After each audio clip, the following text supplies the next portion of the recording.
Hola, mi nombre es Aranza Pizano y en conjunto con mis compañeros Alondra Noemí Tamayo, Alondra Denise Aro, Luis Ángel Rodríguez y Joel Díaz Jiménez, les vamos a presentar un caso clínico de reumatología, principalmente mencionando los datos más importantes del paciente y posteriormente mencionando el abordaje que se dio para llegar al diagnóstico y al tratamiento. En cuanto a la ficha de identificación, tenemos que es un masculino de 50 años, nacido el 13 de marzo de 1975, originario y residente de San Miguel de Atemajac de Brizuela. El estado civil en el que se encuentra el paciente es casado, de ocupación panadero, llegando a una escolaridad máxima de concluida la primaria. Él es de religión católica y el presente interrogatorio se llevó de forma directa. En cuanto al motivo de consulta, tal cual como lo refirió el paciente, fue: se me hincharon las piernas, se me pusieron moradas y me dolían las rodillas. Y bueno, pasando ya como tal a los antecedentes heredofamiliares, el paciente refiere a tener un padre finado por cáncer de próstata y también una madre y dos hermanos vivos que cursan con la enfermedad de diabetes mellitus tipo 2. Aparte de esto, niega la existencia de enfermedades crónico-degenerativas aparte de la ya mencionada en su familia. Y bueno, en antecedentes no patológicos, el paciente niega inmunizaciones recientes, refiere vivir en un hogar con todos los servicios básicos, presenta antecedentes de exposición a gallinas como factor de zoonosis y mantiene hábitos de higiene adecuados y una alimentación balanceada con consumo diario de verduras. El paciente nos refiere un COMB negativo y niega exposición a biomasa. En relación con toxicomanías, refiere haber consumido tabaco de manera muy esporádica, aproximadamente 3 cajetillas al año, hábito que suspendió hace 20 años, y refiere el consumo de alcohol de manera social y niega uso de drogas. En antecedentes patológicos, niega enfermedades crónico-degenerativas, cirugías, fracturas, transfusiones, consumo habitual de algún medicamento y enfermedades de transmisión sexual. En cuanto al principio de evolución del padecimiento actual, el paciente refiere que hace 3 meses comenzó con una tos productiva sin predominio horario, por lo que acudió a un médico en su comunidad, quien le prescribió un medicamento intramuscular, para lo cual refiere el paciente no recordar el nombre de este medicamento. Este medicamento se lo toma por 3 días sin mejoría de lo que es su sintomatología. 2 semanas posteriores se agrega lo que viene siendo una disnea progresiva hasta llegar a ser de pequeños esfuerzos, ya que se presentaba incluso al desplazarse dentro de su hogar. La tos se vuelve productiva con un esputo amarillento, por lo que acude al neumólogo, quien le receta betametasona, aciclovir, levofloxacino, con una mejoría parcial de la sintomatología. Una semana previa a su ingreso, se agrega una fiebre de 38,5 grados de predominio vespertino, con 1 o 2 picos en la noche. Asimismo, presenta diaforesis nocturna, una pérdida de peso de 4 kilogramos en lo que lleva el periodo de enfermedad, que son 3 meses, además de tos con esputo hemoctoico. Por último, aparece un edema en miembros inferiores con presencia de lesiones dérmicas color purpúricas, distribuidas de manera simétrica en ambas extremidades inferiores, localizadas por debajo de la rodilla, y a lo cual refiere estas lesiones desaparecieron a los pocos días de su ingreso al Hospital Fray Antonio Alcalde. Asimismo, refirió comenzar con dolor en ambas rodillas, refiriendo no haber tenido ningún tipo de golpe o accidente que pudiera estarle generando dicho dolor. Ahora hablando de los signos y síntomas de relevancia que nos mencionó el paciente en el interrogatorio por aparatos y sistemas, nos refirió síntomas sistémicos tales como fue la fiebre, la pérdida de peso, la diaforesis nocturna y la fatiga generalizada que ya hemos mencionado anteriormente. Afectaciones cutáneas tenía las lesiones dérmicas purpúricas en los miembros inferiores y afectaciones articulares tenía atralgias matutinas, rigidez y tumefacción, así como la pérdida de la movilidad de ambas rodillas. Síntomas pulmonares nos mencionó tos productiva y hemoptótica, así como disnea de pequeños esfuerzos. Además de estos síntomas ya mencionados, otros síntomas que nos refirió la paciente de importancia fue el edema de miembros inferiores, la pérdida o caída del cabello, también tenía una cefalea difusa, pulsátil, que era de intensidad de 6 de 10 en la escala de ENA, la cual era de larga duración, es decir, lo duraba gran parte del día y solamente mejoraba al recostarse. Finalmente, el paciente negó otros síntomas como visión borrosa, ojos secos, eritema malar, úlceras orales y digitales, fenómeno de Raynaud, negó vértigo, negó incontinencia, negó psicosis, negó crisis convulsivas y también parestesias o disestesias. Al realizar la exploración física al paciente, en cuanto a signos vitales, en la exploración el paciente muestra una temperatura de 36 grados centígrados, una frecuencia cardíaca de 95 latidos por minuto con pulsos normales y simétricos, presión arterial de 120 sobre 70 milímetros de mercurio, una frecuencia respiratoria de 19 respiraciones por minuto y una saturación de oxígeno al 97% aire ambiente. El paciente presenta un peso de 60 kilogramos y una talla de 163 centímetros, teniendo un IMC de 22,58, lo que nos indica un peso normal. El estado general del paciente es un paciente orientado en tiempo, espacio y persona con una actitud cooperadora. Se trata de paciente con apariencia acorde a la edad, facies incaracterísticas en posición. En cuanto a la exploración de cuello, no hay aumento de volumen en las glándulas parótidas. El cuello es simétrico, sin adenomegalias palpables, sin datos de incurgitación yugular y con tiroides no palpable. Tampoco se presentan lesiones dérmicas visibles. En la exploración física del tórax nos encontramos con un tórax simétrico y sin alteraciones visibles, ruidos cardíacos rítmicos y sin soplos audibles. En cuanto a la auscultación del foco aórtico, se encontraba disminución en cuanto a intensidad, pero en focos pulmonar tricuspidio y mitral se presentaban con una intensidad normal. En la auscultación pulmonar se identificaron estertores crepitantes bilaterales en la auscultación de la cara anterior del tórax, desde el quinto espacio intercostal hasta el séptimo espacio intercostal, de línea paraesternal hasta línea anterior axilar, en ambos campos pulmonares. En la exploración de abdomen, tenemos un abdomen simétrico, plano y sin alteraciones visibles. En la auscultación del abdomen, tenemos presencia de ruidos peristálticos con adecuada intensidad y ritmo. En la auscultación, tenemos timpanismo en planos abdominales y matidez en el hipocondrio derecho. En la palpación, se palpa un abdomen blando, no doloroso a la palpación superficial ni profunda, sin evidencia de hepatomegalia ni esplenomegalia. En la exploración física de extremidades inferiores, son extremidades eutróficas con presencia de edema con signo de Godet positivo. No se observaron lesiones purpúricas hiperpigmentadas y no se identificaron datos de sinovitis ni de artritis. El paciente refiere que las lesiones purpúricas anteriormente mencionadas en el interrogatorio por aparatos y sistemas desaparecieron después de 3 días de haber llegado al hospital, por lo que cuando nosotros realizamos la exploración física, estas no se encontraban presentes. La sensibilidad y la fuerza muscular del paciente se encontraban conservadas en una escala de Daniels del 5 de 5. Hablando ya sobre un abordaje o criterios diagnósticos que vamos a tomar en cuenta, es pues recomendable pedir siempre una biometría hemática, anticuerpos antinucleares y un análisis de orina. Esto porque en la biometría hemática, pues es como tal se sabe, el lupus es una enfermedad autoinmune sistémica, la cual nos va a afectar las células sanguíneas y además los precursores de la médula ósea, encontrando con, por ejemplo, una leucopenia, trombocitopenia, el hematocrito disminuido y algunas de estas características van a formar parte de los criterios del EULAR que se mencionarán más adelante, así como los anticuerpos antinucleares, que ya son los autoanticuerpos que va a estar generando el cuerpo humano en presencia de esta enfermedad, y el análisis de orina se utiliza para detectar la complicación más común que tiene el lupus, el cual es la nefritis lúpica. En este paciente se le solicitó biometría hemática, así como química sanguínea. Dentro de la biometría hemática se observó un volumen corpuscular disminuido, teniendo como rango inferior 80, el paciente lo encontramos con 78, esto ocasionado por la enfermedad crónica que es el lupus, y el hecho de que es una enfermedad que causa inflamación, ocasionando que se altere la morfología de los eritrocitos. También encontramos leucocitos disminuidos, el rango límite inferior son 4.000, el paciente tenía 3.630 y los linfocitos también se encontraban disminuidos.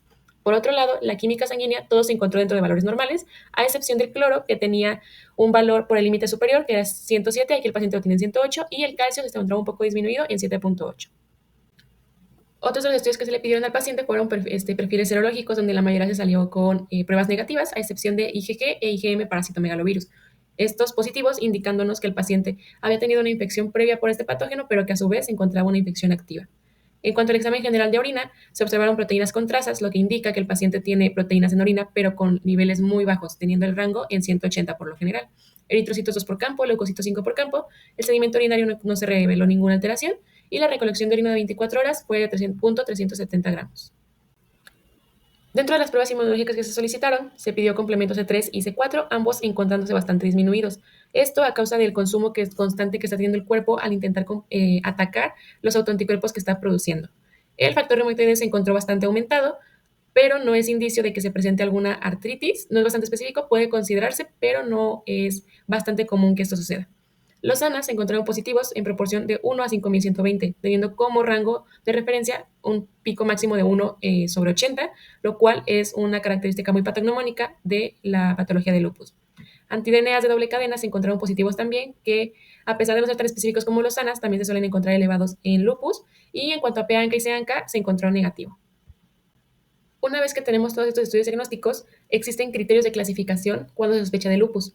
Estos son los de EULAR ACR 2019. El criterio de entrada, el principal, y para que podamos tomar en cuenta estos criterios de clasificación, son los ANAs positivos a título de más o igual a 1 sobre 80. Recordando que nuestro paciente presentaba unos ANAs a título de 1 sobre 5.120. Entonces, teniendo este factor positivo, se procede a aplicar los criterios adicionales. Aspectos a considerar para utilizar estos criterios de clasificación es tomar en cuenta que si existe alguna otra explicación más probable para toda la sintomatología que tiene el paciente, además de lupus, se descarta el uso de estos criterios. El hecho de que el paciente haya presentado al menos una vez alguna de los criterios es más que suficiente para tomarlos como positivos. No es necesario que todos los criterios se cumplan de manera simultánea y además estos criterios se dividen por secciones. Entonces lo que se va a hacer es tomar en cuenta el criterio con el puntaje más alto dentro de la misma sección. Y para poder cumplir con el hecho de que el paciente tiene lupus se requiere un criterio clínico o más y aunado a esto tiene que haber más de 10 puntos dentro de esta clasificación.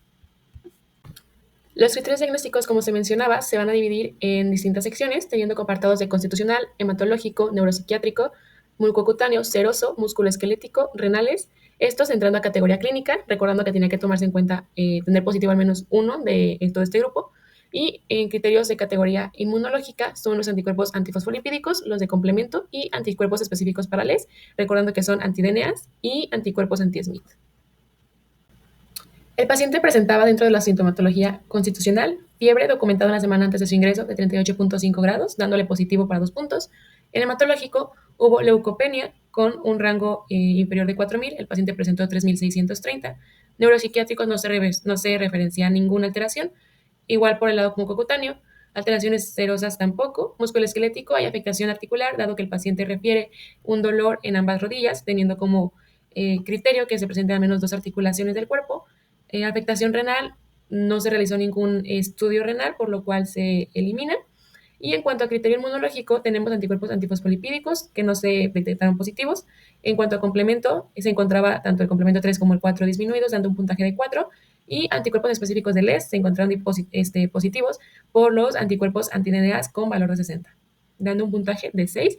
Y en total se suma un puntaje de 21. Por lo tanto, se concluye que el paciente presenta un diagnóstico de 2 patologías. Por un lado, la infección por citomegalovirus, esto por la positividad tan elevada que tiene la inmunoglobulina tanto G como M hacia citomegalovirus.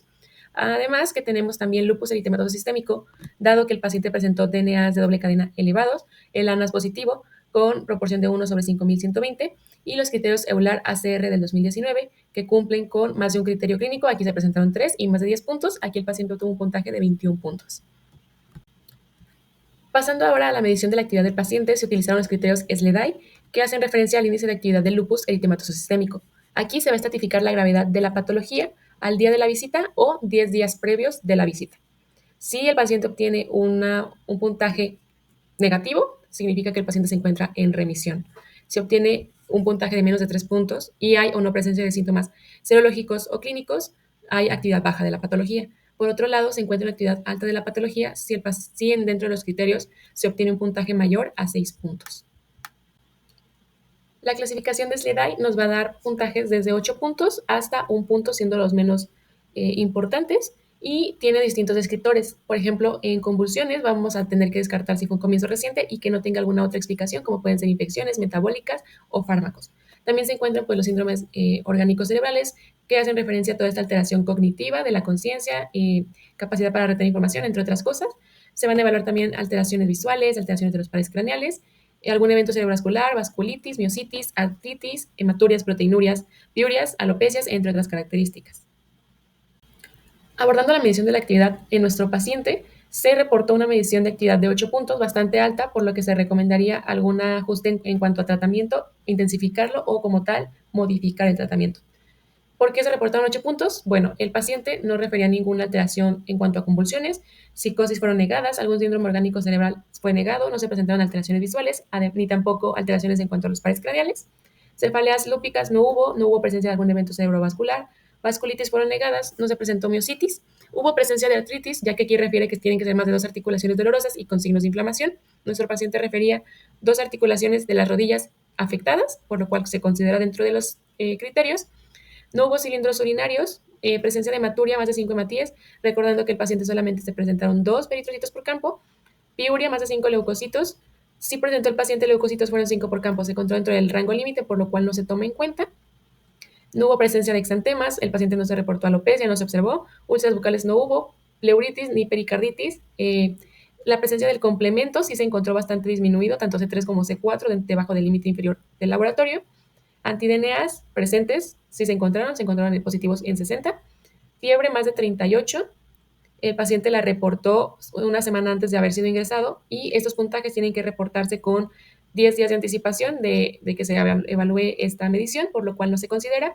No hubo trombopenia y tampoco hubo leucopenia. Aquí el límite de leucopenia son 3.000, nuestro paciente presentó 3.630. Hablando ya del tratamiento, lo principal es dar hidroxicloroquina 200 miligramos cada 24 horas, esto para controlar los síntomas cutáneos, articulares y prevenir los brotes. También es súper importante evaluar cada 2 semanas, esto porque si la enfermedad se agrava o no mejora, podemos considerar los inmunosupresores. Si se sospecha de pleuritis o afectación pulmonar más grave, podemos dar corticosteroides, así como analgésicos y antiinflamatorios no esteroideos para controlar el dolor. Por último, es importante también tomar en cuenta la protección solar, ya que recordemos que los rayos UV son los que nos pueden desencadenar un brote. Entonces, si nosotros nos protegemos contra el sol, pues podemos evitar esta situación. Iniciando con el análisis del caso, un abordaje general era un paciente masculino de 50 años de edad, sin antecedentes de relevancia, y consultó por edema en miembros inferiores, además de dolor y cambios de coloración en la zona. A lo largo de su atención se detectó la presencia de síntomas constitucionales, por lo que la aplicación de los criterios EULAR ACR 2019 y de SLEDAI fueron posibles de realizar, lo que nos permite establecer el diagnóstico y la severidad de la enfermedad de lupus, así como el tratamiento adecuado en primera línea, lo que nos deja como reserva la inmunosupresión más agresiva para etapas más posteriores según la evolución clínica. Y bueno, en este caso el diagnóstico de lupus eritematoso sistémico representa un verdadero desafío clínico. Esto se debe principalmente a su gran heterogeneidad, es decir, a la amplia variedad de manifestaciones que puede llegar a presentar un paciente. Los síntomas de lupus pueden confundirse o superponerse con muchas otras enfermedades, especialmente con infecciones o con trastornos autoinmunes, lo que dificulta establecer su diagnóstico preciso en etapas iniciales.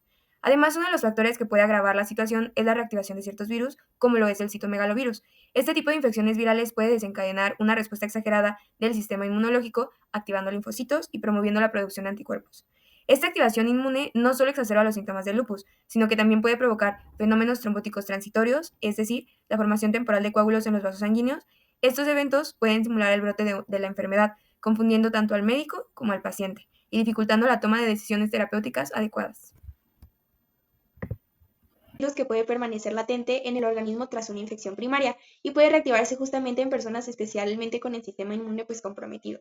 En el contexto del lupus eritematoso sistémico, pues el sistema inmunológico ya está de por sí alterado y la exposición ante el citomegalovirus puede actuar como un disparador o un modulador de la respuesta o a la actividad autoinmune. Esto sucede porque el citomegalovirus al reactivarse estimula fuertemente a la respuesta inmune innata, especialmente a la vía del interferón tipo 1. Este tipo de interferón es una citocina que normalmente se produce al combatir infecciones virales. Pero en el lupus eritematoso sistémico pues está sobreactivado de manera crónica y se asocia con la producción de autoanticuerpos y el mantenimiento de la inflamación. Además, el citomegalovirus puede contribuir al mimetismo molecular, es decir, algunas de sus proteínas pueden parecerse a las del propio cuerpo, lo que se confunde pues en el sistema inmunológico y puede aumentar la respuesta autoinmune de esta enfermedad. Un estudio retrospectivo revisó los registros médicos de pacientes con lupus eritematoso sistémico que tuvieron infección activa por citomegalovirus. Esto al ser dados de alta en un hospital universitario de Pekín entre junio de 2016 y diciembre del 2022. Aquí se hicieron análisis de los factores relacionados con la enfermedad por citomegalovirus en pacientes mediante análisis estadísticos. Los resultados que mostró el estudio fueron que medir la carga viral del DNA plasmático del citomegalovirus podría ser útil para diagnosticar esta enfermedad. También se observó que los pacientes con afectación orgánica por citomegalovirus, compromiso de varios sistemas por el lupus eritematoso sistémico o niveles elevados de proteína C reactiva de alta sensibilidad en pacientes que tenían esto tenían un mayor riesgo de mortalidad a 3 meses posteriores. Asimismo también, aquellos pacientes con afectación orgánica por citomegalovirus tenían un mayor riesgo de reinfección en ese mismo periodo de tiempo, lo que eran 3 meses. En cuanto al análisis del caso, de lo observado en la literatura, en los pacientes con lupus eritematoso sistémico, se ha observado que hay una mayor actividad del mismo lupus en aquellos pacientes que dieron positivo a citomegalovirus, concluyendo así que la infección de citomegalovirus afecta la respuesta inmune humoral de los pacientes con lupus, exacerbando así la actividad del mismo lupus.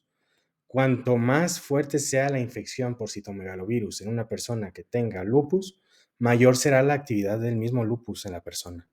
Esto quiere decir que la infección por citomegalovirus no es la causa del aumento del riesgo del lupus, sino que los mismos pacientes con LES son susceptibles a la infección por citomegalovirus. Es como un círculo vicioso tal cual.